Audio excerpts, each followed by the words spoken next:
What happens to your business if you're not there tomorrow? And how do you build it in a way that buyers or even your family actually want it? In this podcast episode, we break down real exit strategies you can actually use, how to value your company, set up buy-sell agreements that protect your family, and build systems that make you replaceable in the best way possible, of course. We also get into smart marketing moves like remarketing and one YouTube ad rule that saves you more money immediately. I'm Brandon Leibowitz, founder of SEO Optimizers, and I sat down with Michael Anthony and Ahmad Kroon on Money is Funny to dig into all of this and more. If building an exit-ready business matters to you, stick around and make sure to subscribe so you don't miss the playbook. Welcome to Money is Funny, where we have a relaxed but important conversation about money and life and how we can make the best of both decisions. I'm Michael Anthony, and we're with my man Ahmad Kroon. We got Brandon. Speaking of exit strategies, we got a great CEO that will talk about building company. Matter of fact, let's stop talking behind his back. Ahmad, why don't you give him a great introduction? All right. We got Brandon on here now, and he operates an SEO Optimizer. He's been operating SEO Optimizer since 2007. He is a digital marketing company that focuses on helping small and medium-sized businesses get more online traffic, which in turn converts into clients, sales, and leads. How you doing, sir? I'm doing well. Thanks for having me on today. So, Brandon, how do we take a company and how do you build it up? There's a lot of different ways to build it up, but I focus more on the digital side of things, and the way to build it up is get more traffic, get more sales, more leads, more phone calls. Traffic doesn't really matter. It's all about getting those conversions. That's really what matters. And there's a lot of different ways to get those conversions. You could do social media, you could do paid ads, you could do email marketing, you could do search engine optimization, which is what I focus on, and try to get you that free traffic from Google. But you want to get as much traffic or get as many leads as possible. And the more leads you get, the better. And you want to try to use all those different sources to see what's going to work. Offline marketing, do print, TV, radio, if you want to try those out. But it's all about just kind of throwing everything against the wall, seeing what works, pushing more money into that, pulling money away from what's not working, and just testing, because you never know until you try it. Now, when it comes to internet ads, how do you feel like that works as opposed to actual regular ads on TV, radio ads, or is that just more the wave now, or you think that's a little bit on what the market that the demographic you're trying to go into? Well, it just depends on your budget. If you're trying to run TV ads, it's probably going to be a minimum, maybe $10,000, $100,000. I'm not sure what it costs to run TV ads. Whereas with Google ads, you can run an ad on YouTube, which is the second most popular website on Google, on the internet. YouTube is the second most popular one out there, and you can run ads on there for a $5 a day budget.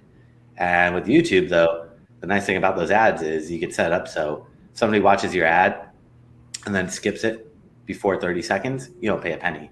And then after 30 seconds, then you pay like 10 cents a view. And you can get a lot more targeting with YouTube and all these other platforms versus TV. It's good, but it doesn't give you, like, Google knows too much about you. They know what you're doing. They know what websites you've been on. TV just knows what TV shows you've been watching. They don't know the ins and outs of who you are, or even if you are watching that TV, because maybe your wife or your brother's cousin was watching TV and now you're sitting there and they're going to target ads that aren't targeted towards you to thinking that you're that person. Whereas with Google, they know too much. You're logged into Google or Gmail or some way you're logged into Google so they can verify it's you. Then they know who you are, and then they could send out really targeted ads. Brandon, you just dropped a bomb as far as advertisement go. Say it again. People that advertise on YouTube, if they don't watch more than 10 seconds, they don't pay a penny? 30 seconds. Okay. 30 seconds. It's even better.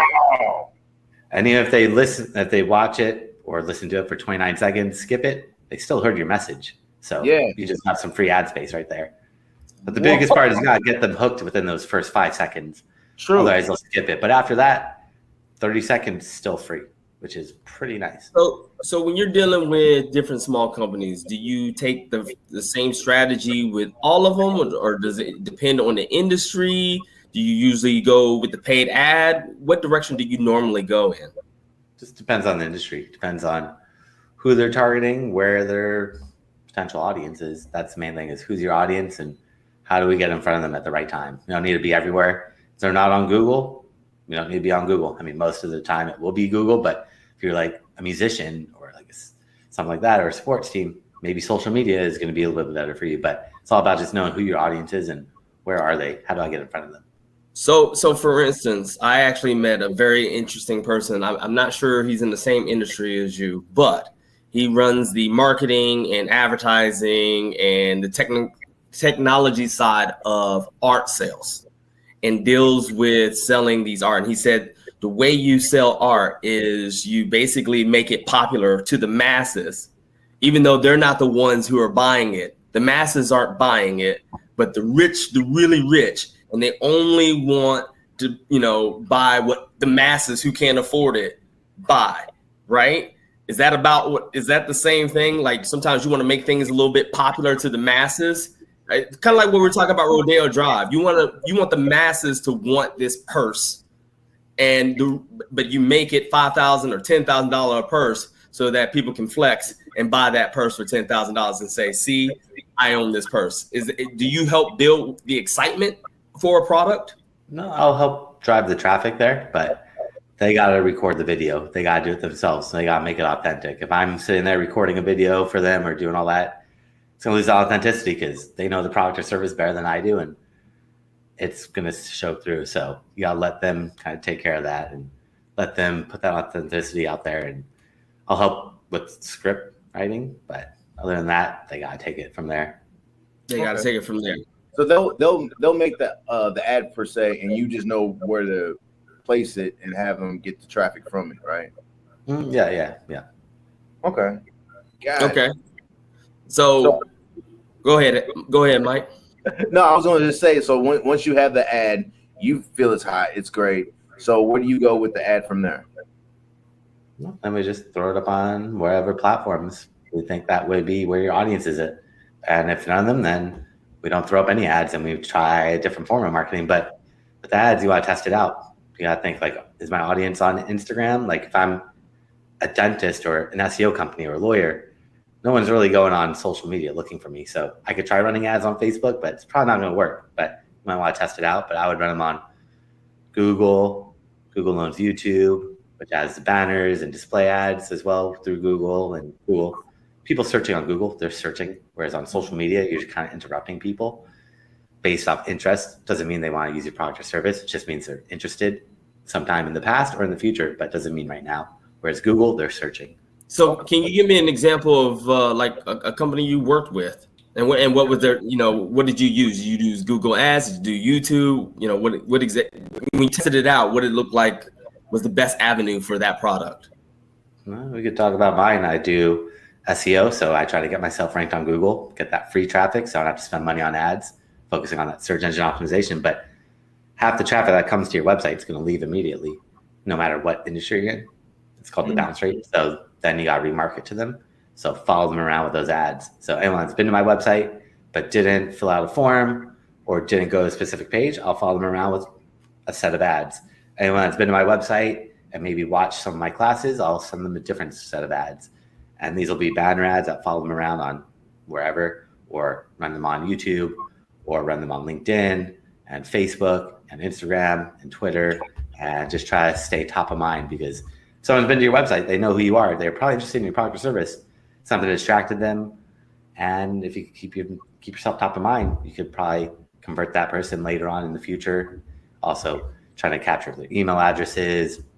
And then also you can run ads against your competitors' traffic. So anyone that's gone to like Yelp looking for an SEO company, I could target that traffic and remarket to that traffic, which not a lot of people know about either. And you can do that on YouTube, and you get 30 seconds free ad space to target your competitors' traffic, and they'll never know about it. Wow. Okay. So when you say follow them, if they've been to your website and you follow, how do you go about following them besides email? No, like you go on Amazon, you look at a product, you don't buy it. Those ads follow you around doing the same thing. Yeah, the bots. But I thought like they see you on the website and those advertisements follow you, and I thought they were like little bots or what, like they call them bots or whatever when you land on No. a website. Or maybe like cookies. They put a Or cookies, yes. to track you, but yeah, no bots. But No they're bots. just tracking you. Yeah, no bots are what social media has. There's no bots for the ads. All right. There might be some There might be some bots where people buy it and maliciously click on competitors' ads, but Google's pretty good at cleaning that up. They could see through that because, yeah, too many people have done that in the past. They're just like, oh, I'm going to click on all my competitors' ads and bleed them dry, which is not a good strategy. So let's talk about business partnership a little bit. Did you partner up with anyone with your company? No, in the past I've partnered up with web developers because I do SEO, so I get people traffic. But a lot of times their websites, they aren't the best websites, so they need a little touching and cleaning up to get that traffic to convert into clients. So partnering up with web developers, and then the web developers, when they build a website, they need to get traffic somehow. So they usually say, hey, there's this SEO company, they can help out with SEO, paid ads, or you could just try it yourself. But usually you gotta have, because you could spend millions of dollars building the best website, but if nobody knows about it, it doesn't do any good. You gotta drive awareness. Okay. And we were talking about exit strategy. Have you decided on an exit strategy for your company in sometime in the future, or have you given any thought to that at all? Yeah, and I'll probably just keep it, just keep going and building it up, and then pass it down. I run into the same situation with my financial planning company, right? So I'm building it up right now, and I had actually had it evaluated. So I have to have mine evaluated, and then I also had developed like a buy-sell agreement just in case something has ever happened to me, right? And so a lot of people don't think about like getting their company evaluated, making sure that there's some kind of exit strategy for their company, their business. Because I have 3 daughters. I don't know if you have any kids or anything along those lines. My hope is that one of them wants to take over daddy's business. As I was talking to my nephew today about my business, his eyes glossed over and it was like, boring. I don't want to do that. And then we were teasing him that he was going to grow up and just be a stripper one day and not want to do what I do. So do you have any kids? No, not yet. But I mean, with business though, it's like SEO, not my first choice. It's like, oh, do I want to do digital marketing, search engine optimization? Not my first choice, but after a while, you realize it's not that bad. And with the business, like having your own business gives you a lot more freedom, flexibility versus working in corporate offices. Like I've worked at a lot of advertising agencies, and it's a lot better being your own boss and take some time, but they'll fall into it and someone eventually would, or you just kind of just let it go, or I'm not sure. But the exit strategy is a good idea to have some plan in place to figure out what to do in the future, just in case who knows what's going to happen. Absolutely. I think having a plan in case is always best play. But I also kind of, when I hear the word exit strategy, I feel like, especially if it's something that you thought about forming a business, you're already kind of planning to fail. Can you speak to a little bit about that? Yes, having the exit strategy just means you're ready to just sell it, get that money, just try and make that quick dollar versus trying to really build a brand and keep it for the long term. Well, for me, I don't think I planned for failure per se. I think it has more to do with the fact that, I have a wife, I have a kid, and if I die tomorrow, I want to make sure that my wife makes money off of this, right? Or my family makes money off of this. So when you're developing an exit strategy, and on top of that, you also want to make sure your clients are taken care of. So, Brandon has clients, I have my own clients. So what you want to do is you want to make sure that there is a plan B for your clients, that they get taken care of in the event that I get in a car accident, right? That they're not floundering about or whatever the case may be. Like there's somebody who can back me up. On top of that, who can, because when you talk about an exit strategy for your business, you end up having to sell it. If you die, your wife needs to get some of that money. And so what you usually end up doing is setting up what is called a buy-sell agreement with somebody so that if you die or you become disabled, they will buy your business from you. And then your family can get the money from it versus you building this thing up and it just basically just going away because your business is obviously worth something. My business is obviously worth something. And so That's why you always want to try to have an exit, not an exit strategy like, I'm gonna go work for advertisement after this or whatever the case may be. But more so, if something happens to me or I can't do this any longer, everyone is taken care of. And that's why I was asking if you had like a partnership, a business partner that you work with. Do you have someone that you work with who you can hand it off to if need be, or if you're on your own, do you have someone lined up in the event that something might happen to you? Okay, yeah. Or have you worked with a company to build themselves up and do the same thing? No, that makes sense. Yeah, no, I thought you meant partnership. Like in the past, like when I first started doing digital marketing, I was like, all right, I need some help getting clients. Let me partner up with web developers. They could pass me on leads and I could pass them on leads, but don't have any official partner where it's like, if worst case scenario, emergency happens, you never know what's going to happen in the future. And yeah, no. So that's where I've gotten in place where I have people that help me out that I could pass it on, but I still need to be there. It's not like I could be completely hands off, which is ultimately what I want to be able to do in the future, is be able to, in case anything happens, step away or go on vacation and not have to be constantly checking emails and be working while you're on vacation. So that would be ultimate goal, but yeah, don't have any in place right now. In terms of exiting, like when you like a situation like that and you've done sold the company or sold whatever business or assets or whatever, and you still have someone as you still on as a consultant, have you ever seen or heard anyone to actually say, never mind, I want to go back and take back the business? I mean, yeah, I've seen sometimes where they sell it and then the people that take it over just completely ruin it, like Vans shoes. I was listening to this autobiography about Van, the guy that created Vans, and said that he sold it off. I forgot when, but like in the 80s or 90s, sold it. And then they just kind of took it in a whole different direction, where before he was like really customizing shoes and being personalized. Like, all right, if you want this, we'll sell you one shoe at a time to like some people. So he's like really taking care. And then it became like really just standardized and it wasn't that same personal touch. And then I don't know if he rebought the business, but he came back from retirement. Like he was a consultant for a few years, left, took the money, and then he saw what was happening, came back on, tried to fix it. I don't know if he bought the company again because it might be expensive to do, or it might have dropped in price so much that it was a just easy way to get it back and then rebuild it up and build it up to what it's at to now, back to where Vans, you could see it's like the classic shoes that almost everyone has those or has worn those in the past. So, but yeah, no, they really revamped it, which I didn't think that had happened too often. But then I think like people buying these businesses, they don't necessarily, sometimes they're just looking at the dollar sign. They don't care about like the true core value of the business, which is what you hold. I feel that the same way with more or less like with fashion and even now with entertainment. A few years ago, George Lucas had sold, Lucasfilms, and he sold Star Wars pretty much to Disney, $4.1 billion. You know what I'm saying? So he's going to be taken care of. I'm sure the people that was at Skywalker Ranch financially will be taken care of. But as far as like clients and fans of the Star Wars franchise, they may feel a certain way with the integrity of how the films have went away. But, we have spin-offs with the Boba Fett's and the Mandalorians and all the other films.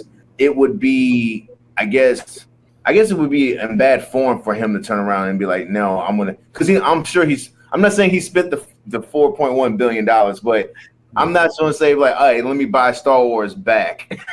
And then I don't really see that happening. Do you? I mean, yeah, when it's that much money, I don't think you could say I want to buy it back. Once you're in billions, like, just take it. It's all good. It's fine.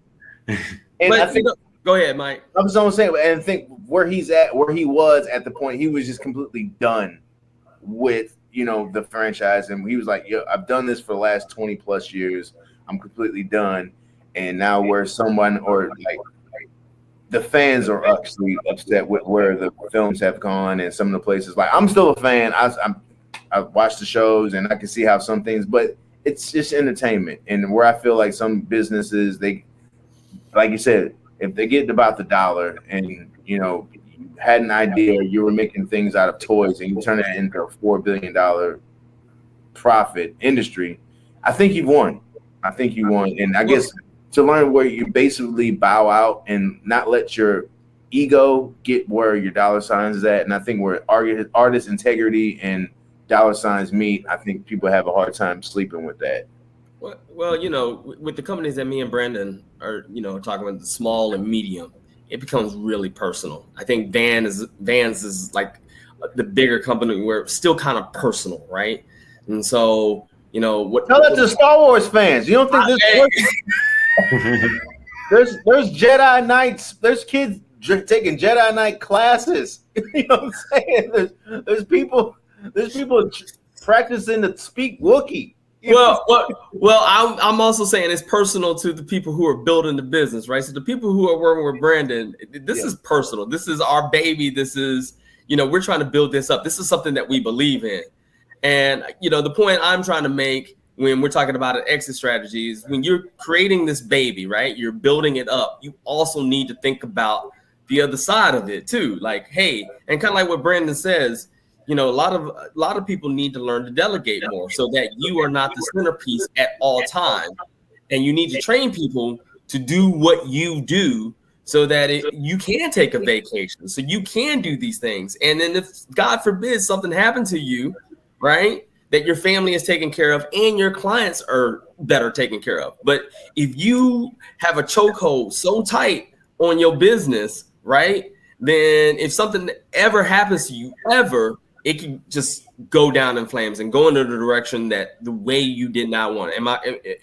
Do you agree, Brandon? Yep. No, you got to have that backup plan and just have something in place. But the more you delegate, the better. So I've learned over the years, because it's frustrating sometimes. Training people could be like, all right, now I have to train this person and do my job and then fix their mistakes. But you find the right person, and then you just realize, all right, they're just taking so much off my shoulders where now I can focus on more important things, or working on the business instead of working in the business, which is what a lot of people kind of get stuck in when they're in this startup or smaller, medium-sized business, just stuck working in it and not growing it, which you got to do both, but you shouldn't be working in it as much. You should just be overlooking everything and delegating to other people. Yep. And to be honest with you, go ahead. I was going to say, be honest with you, I'm training. If you don't have these other people in place to take the reins, you're going to have the last season of Successions. You're going to have people not being able to take care of the business. You're not sure if it's going to be family, if it's going to be a complete stranger, and then it's going to be hell, and then you end up going back and taking the company back, which is pretty much was that last season. So yeah. Well, yeah. And what I was going to say is, I'm training someone right now, and it can be a little bit difficult, because it so well, what to need to do. I was actually training someone to do a financial plan, and, he was doing it for like an hour. And I was like, look, all you need to do is boom, boom, boom, boom, boom, boom, boom, boom. And I was done in like 10, 15 minutes. I'm like, this is easy. And, but you have to take that step back and go, I've been doing this every day for 17 years. So for me, this is breathing. Like I can look at it and see, but it also, speaking to people who are nervous about partnering up with people or delegating or having that exit strategy, she's also seeing things that I don't even see anymore because it's so familiar to me. I'm so close to it that they figure out ways to improve my systems and improve what I'm doing because it's just a fresh pair of eyes. And so there's ways that you can do this and partner up with people and have that exit strategy and be able to delegate to people and improve your company at the same time. And, if you're going to hire Brandon to help you build up your company, you need to kind of try to do it all at the same time. And, one of my old mentors said 33% of my energy needs to go to building my business. 33% of my business needs to be maintaining my clients, and 33% of my time should be administrative. So, Brandon, if people wanted to get a hold of you, how can they get a hold of you and try and possibly help you help them? If you can possibly wanted to help them boost up traffic and get their website or any of their products out, how can they reach you? Yeah, so everyone that's listening or watching, I create a special gift for them. If they go to my website, SEO Optimizers.com. That's SEO Optimizers.com/gift. They can find that there with my contact information, and I do free consultations. So if they have a website and want me to check it out from an SEO perspective, I can see what's working, what's not working, and how to get them to the level that they want to be.